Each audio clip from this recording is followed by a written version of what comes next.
E, historicamente, ela não está errada, porque o investimento em imóveis ele deu muito certo no Brasil. Teve uma época aí que praticamente imóvel era a única maneira de preservar valor em ambiente nacional, porque a moeda não valia nada, isso antes do Plano Real. Assim como você falou, Bruno, eu não vi imóveis com bons olhos durante o processo de consumo do patrimônio, porque investir em imóvel era geralmente mobilizar uma parcela. E a primeira pergunta que eu quero fazer para vocês é como que surgiu esse interesse pelo mercado imobiliário? Como é que foi isso? É de família? Da Priscila eu sei um pouco, né? Mas você teve uma vivência também, eu fui pro Exército, você ficou no Rio, a gente não ficou se falando tanto nesse período, você trabalhou com isso. Mas eu quero saber, como que surgiu? Bom, eu já era investidor, né? Enfim, eu já era acionista de algumas empresas, enfim, investindo em renda fixa. Mas, assim, sempre em conversa, com roda de amigos, o grande público, né, acha que investir é você comprar um imóvel, você gerar renda, viver de aluguel, enfim. Então, assim, tem uma hora que você fica até meio que tentado. Será que eu estou fazendo certo? É isso mesmo? Enfim, precisa... Acho que a primeira coisa que a gente podia explicar, inclusive, era o que são os fundos imobiliários que ele vai falar, né? Porque... Como é que sabe que ele vai falar disso? Porque você... eu tô na pauta. Sei lá, eu tava na pauta. Vamos evoluir organicamente. Ok. Por favor, Bruno, continue. Então, assim, eu já investia em ações, enfim, já tinha ações de algumas empresas e nem conhecia fundos imobiliários. Já tinha ouvido falar, mas, assim, nada... Não era um mercado tão popular até poucos anos atrás. Poucos anos atrás. Assim, há 2 anos atrás, a gente tinha pouquíssimos investidores. Então, assim, falando de 6, 7 anos, isso era mínimo, quase nada. Mas aí Até porque 6, 7 anos a gente volta lá para 2013, 2014, Brasil em crise, juros altos, o pessoal não queria saber de renda variável. Quem investia em renda variável era herói mesmo, assim, não tinha... Por isso que você vê um monte de gráfico de fundo contra o CDI, não dá para ganhar. Mas aí, assim, conversando com alguns amigos, sempre o que veio na ideia, assim, a gente construir, comprar um terreno para poder construir. Normalmente, que na nossa cidade lá, que tinha muito? Era um terreno padrão, daqueles 12 por 30 metros, divide no meio, e você constrói 2 casas para poder viver daquele aluguel. Só que eu nunca vi aquilo ali muito bom, porque era concentrar demais, pelo menos para mim no início. Então, assim, ter algumas ações, investir, mas colocar tudo isso num imóvel, então, assim, não me pareceu interessante. A ideia ficou meio que de lado e, estudando naturalmente, eu conheci os fundos imobiliários, que a gente vai detalhar o que são e como é que funciona. Mais pra frente. Tá, deixa a Priscila falar primeiro, depois a gente volta nisso. Meu interesse por imóvel sempre foi por imóvel físico, né? Nossa mãe é corretora, sempre que possível eu estava dentro de um imóvel, estava dentro de uma obra e sempre gostei bastante de visitar as obras.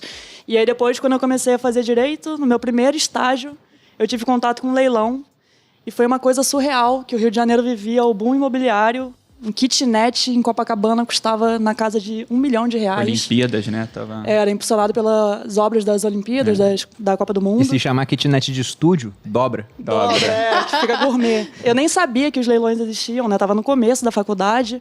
E aí, no escritório, um cliente arrematou uma casa. A casa estava detonada, mas o objetivo dele era o terreno, que era um terreno muito grande em Copacabana, que ele queria construir uma espécie de um hotel. Daqueles raros que existem ainda, né? Porque o Copacabana quase tudo já virou prédio. Exatamente. E aí ele comprou esse terreno que era gigante por um valor muito abaixo do valor de mercado. Ele tinha sido avaliado antes do boom que o Rio de Janeiro viveu. Em leilão que ele fez isso? Em leilão. E aí foi uma coisa assim surreal. E aí naquele momento eu vi, caramba, né, como é que isso pode funcionar. E aí, com conversa com um advogado que eu trabalhava, ele falou que, apesar de não ser o foco dele, quando aparecia um investidor, ele prestava essa consultoria para leilão e que, geralmente, era sempre naquela margem ali que eles conseguiam comprar os imóveis. Interessante. Mas achei que você ia falar até antes disso, porque a nossa família, os nossos avós, por exemplo, investiram em imóvel a vida toda. Para eles, investimento era imóvel.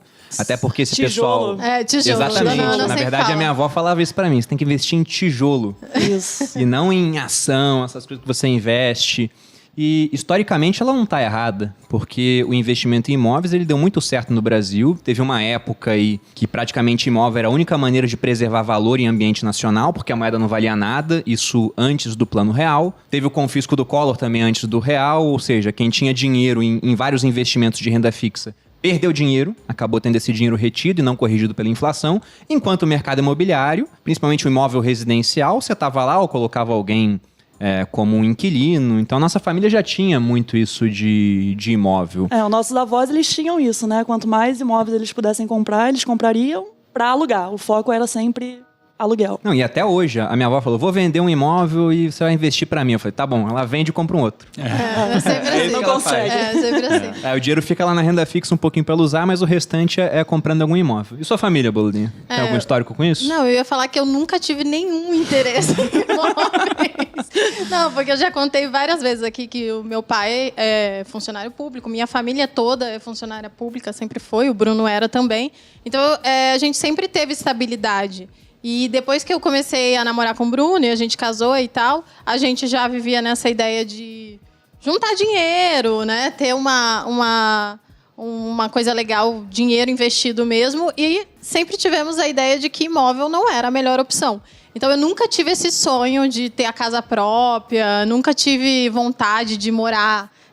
Para mim, morar de aluguel estava tranquilo. Até uns 2 meses atrás. Que agora, no caso, já não posso dizer o mesmo. Pois é, agora a gente tá pra comprar uma casa, o que chocou muitas pessoas, porque teoricamente eu odeio imóveis, me fizeram mal em algum ponto da vida, né? Tem um caráter ruim, e não é isso. É muito louco, porque a internet, quando você fala uma coisa, as pessoas levam ao pé da letra. Não, primeiro que elas entendem errado muitas vezes. Elas entendem errado, aí elas internalizam aquela coisa que elas tiveram na cabeça, e depois, se você mudar de ideia, ou então explicar o porquê, né, daquela sua nova escolha, nossa, é uma hipócrita, farsante, né? Não, então... é justamente esse o ponto. Assim como você falou, Bruno, eu não vi imóveis com bons olhos durante o processo de construção de patrimônio, porque investir em imóvel era geralmente imobilizar uma parcela grande do meu capital em um único ativo. E para mim isso era correr risco demais. Só que hoje, já com mais capital, a gente vê isso como uma possibilidade interessante, tanto que a gente participa dos leilões junto com a Priscila, e os fundos imobiliários avançaram muito, eu tenho